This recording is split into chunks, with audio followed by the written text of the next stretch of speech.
Tunggu. Tarik.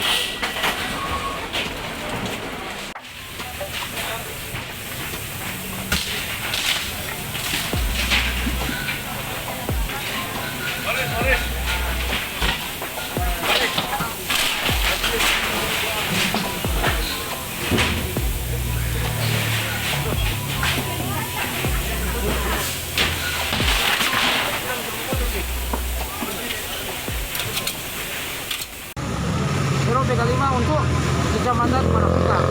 Jadi secara konsisten kita akan melaksanakan penertiban di wilayah Kecamatan Panakukang.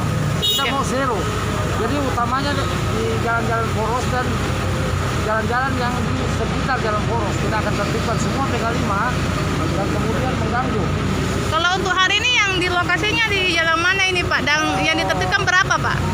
12 lapak hari ini di unit di Kelurahan Karwisi. Oke. Ini mereka lapak-lapak apa biasanya di sini Pak?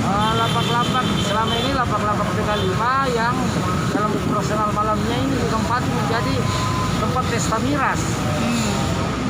Ini laporan atau temuan Pak? Laporan, temuan dan hasil investigasi kami. Oke siap. Tapi memang Pak di sini